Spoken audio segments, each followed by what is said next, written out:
Donc voici une proposition de PowerPoint qui utilise la nouvelle charte graphique, le nouveau logo, et qui utilise donc des règles de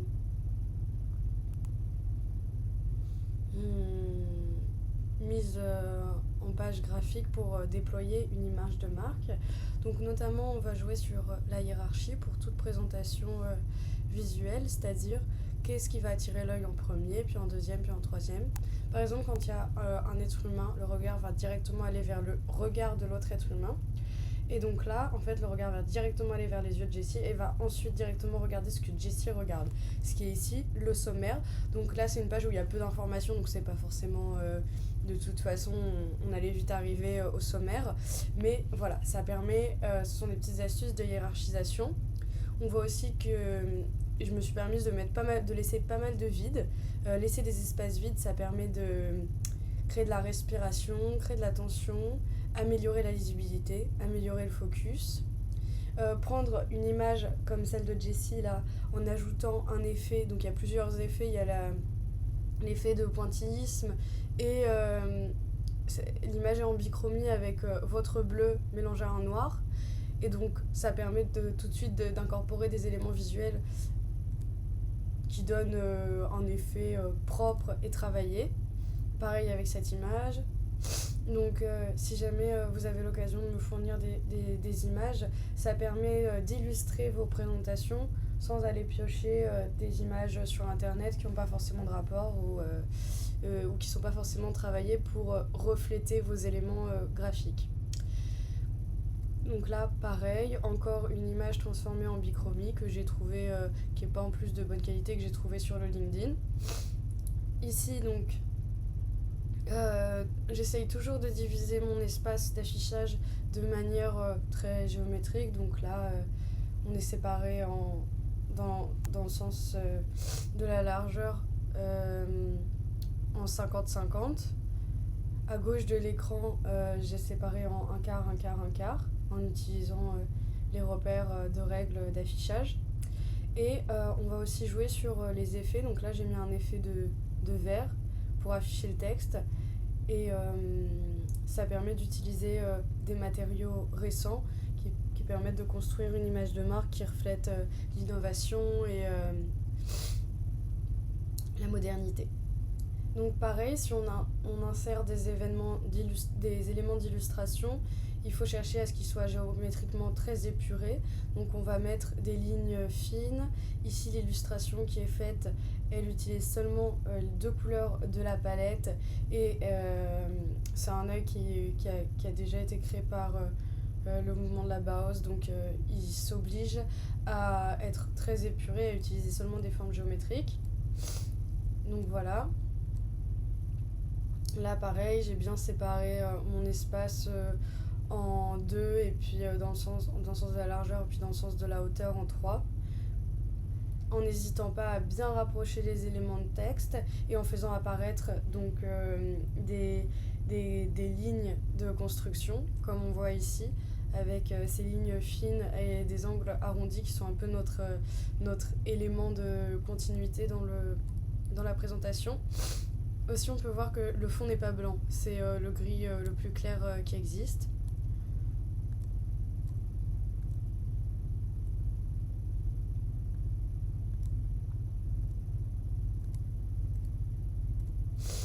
Donc voilà, toujours essayer de bien aligner les choses, être épuré et ne pas avoir peur de laisser du vide. Pour les typographies, toutes les typographies que vous voyez, c'est la Avenir, parce qu'elle est très géométrique, très fine, agréable à lire. Moi, donc, si je l'avais fait, j'aurais simplifié votre schéma de plan de gestion d'un incident pour quelque chose comme ça. Là, on voit apparaître aussi l'orange de la palette de couleurs qui permet de mettre bien en valeur le bleu plus qu'un rouge ou un jaune. C'est assez complémentaire. Ensuite, on voit que si on utilise des illustrations faites sur mesure, comme celle que j'ai faite ici, ça peut permettre d'appuyer l'exposition de produits ou l'exposition du risque auquel sont présentés aux clients ou aux potentiels clients.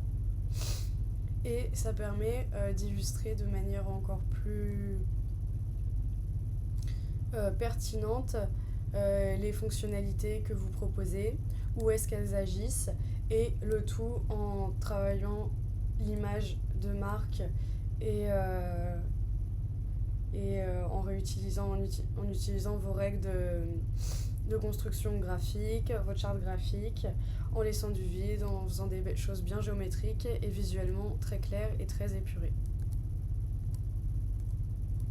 Donc voilà, j'ai fait, là faut pas trop s'attarder sur le texte, j'ai fait du copier-coller, c'est pas forcément vrai. Donc j'ai remis des diapositives ensuite avec la palette de couleurs de base, donc pour respecter un peu les demandes de Nicolas, j'ai laissé du vert. Moi je serais partie pour que votre couleur soit juste le bleu. Après j'ai remis le gris avec lequel est écrit Enovea Infra, puisque c'est le même gris avec lequel est écrit Enovea.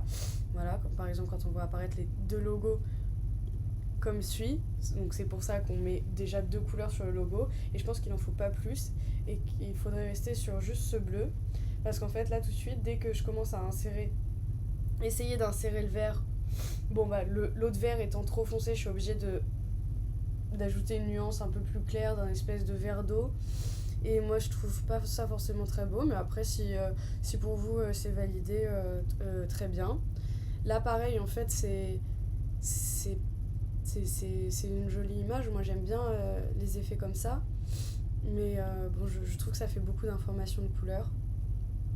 Et j'aurais été pour rester juste sur le bleu et laisser le vert à Enovea.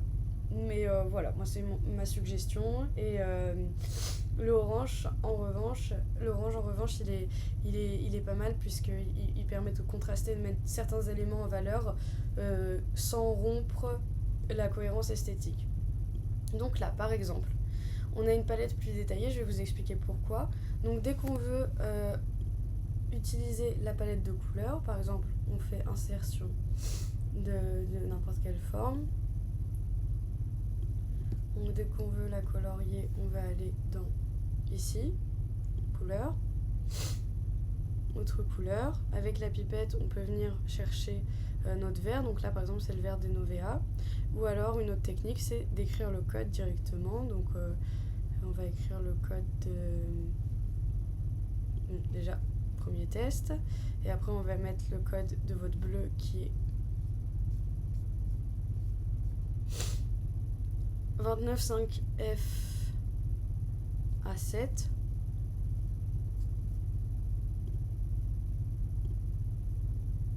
Ici, code hexagonal.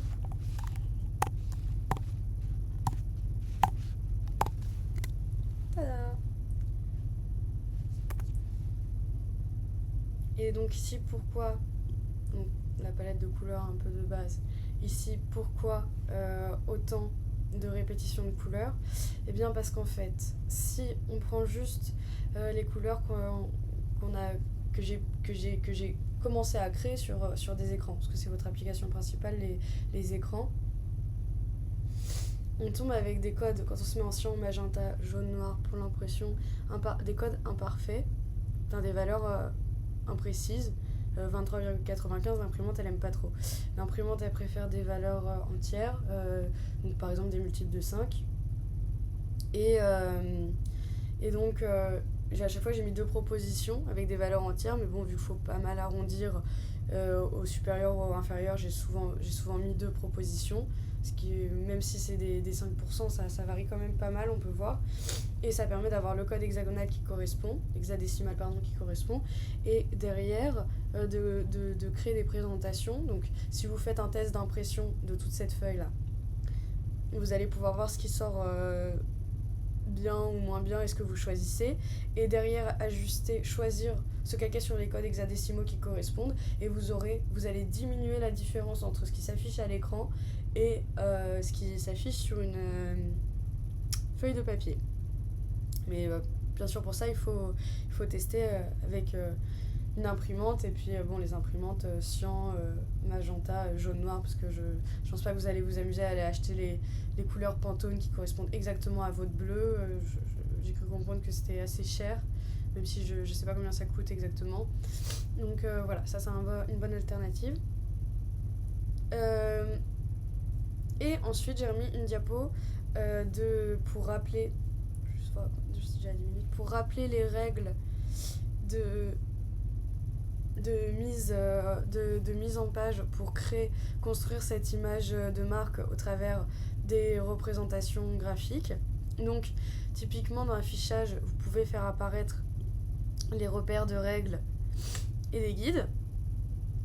Et ça va vous permettre, par exemple, de toujours diviser vos images. Donc là, ici j'ai pris 2 écrans de présentation d'entreprise, d'une entreprise en plus qui a la même charte graphique que vous et qui est dans le même... c'est un environnement... comment entrepreneurial, donc c'est un peu le même type de présentation qu'on peut utiliser. Et en plus, ils ont la même palette de couleurs. Donc logiquement, je pense qu'ils sont partis du bleu foncé. Et puis, ils doivent toujours le contrebalancer avec un bleu un peu plus clair. Parfois, ils utilisent également ce vert d'eau. Et pour mettre les valeurs importantes en valeur, ils ont pris l'orange. Donc c'est juste une suite logique. En fait, si on prend ce bleu, on se retrouve très vite avec ce orange et ce bleu ciel et ce vert d'eau pour compléter la palette. Donc là, on voit par exemple sur cet écran, ils n'ont pas eu peur de laisser beaucoup de vide. Ils ont bien divisé leur écran en 2. Donc là, on a une moitié où on a du texte, on a le titre, une autre moitié où on a une citation. Ça s'appelle un jeudi, et avec le nom en bas. Pareil ici, la présentation, l'écran il est divisé en 4 dans le sens de la largeur. 1, 2, 3, 4. Dans le sens de la hauteur, il est divisé en 3. Donc, je parle de l'écran de droite. 1, 2, 3. À l'intérieur des marges, bien sûr. Voilà, ils n'ont pas peur de laisser du vide parce que ça permet de respirer. Ils alignent, ils hiérarchisent l'information. Donc, le titre toujours en haut à gauche. C'est là que va l'œil en premier parce que nous, on lit de gauche à droite. On voit qu'il n'y a jamais rien d'écrit en vertical, parce que ça faut vraiment éviter. Ils utilisent des lignes fines, parce que ça rend bien. C'est un peu un ingrédient qui fonctionne toujours. La palette de couleurs, les photos sont transformées en bichromie pour qu'elles reflètent votre palette de couleurs. Il faut répéter les éléments qui composent la charte graphique, donc c'est-à-dire les couleurs, vos formes géométriques. Donc eux, ils utilisent des lignes fines, vous voyez là, comme ici en bleu ou ici en blanc. Nous, ce qu'on a pris pour créer un élément de répétition, c'est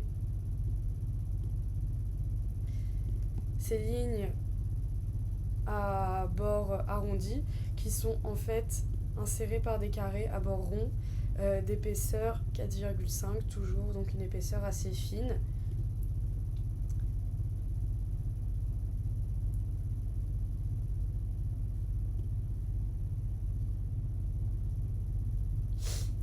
Et non, bah voilà, c'est tout. Et hiérarchie, donc par exemple, guider l'œil du spectateur suivant l'ordre d'importance, soit de gauche à droite, soit s'il y a un être humain ou une image, savoir, parce que c'est ça les éléments d'une image qui vont attirer l'œil en premier, en général c'est logique. Alignement, faut pas avoir peur d'aligner, voire faire apparaître les grilles de construction, parce que ça évoque tout de suite une image de hiérarchie, de structure, de sécurité, ce qui sont des valeurs qui vous reflètent. Répéter les éléments et laisser du vide pour créer de la respiration et créer un peu de tension. Et voilà, et je vous laisse sur la présentation originelle, parce que ça se trouve, il n'y a pas forcément eu d'amélioration, c'est à vous de juger.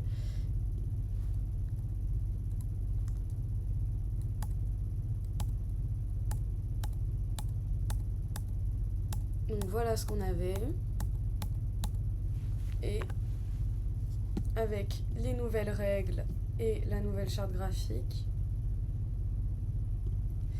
voilà ce qu'on a.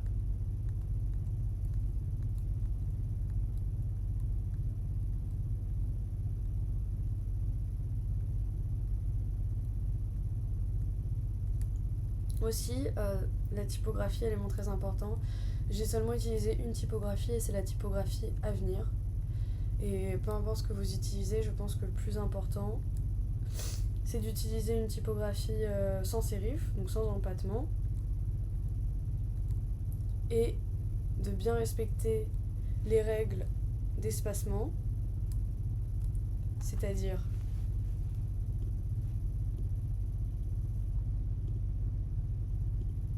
toujours laisser au 1, parce que plus ça fait pas beau et moins c'est illisible.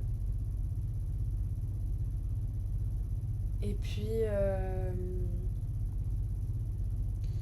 bon là il y a un petit calibri qui est resté coincé, mais en général j'ai pris cette typographie Avenir. Et juste ce qui est interdit, je le montre rapidement, c'est les typographies avec des sérifs, donc avec des empattements, typiquement celle-là par exemple. Donc quand on voit des petites pattes comme ça, tac, tac, et bah ça c'est pas moche du tout, mais ça va tout de suite évoquer quelque chose de plus classique, de plus ancien. Et vos valeurs, c'est la technologie, la modernité, la pointe, la veille technologique, c'est un de vos facteurs clés de succès. Donc il faut pas renvoyer une image d'ancien. Ça c'est réservé à d'autres types de marques, d'autres types de produits. Voilà, c'est tout ce que j'avais à dire. Bah, c'est tout. C'est tout. Bonne journée, bon courage.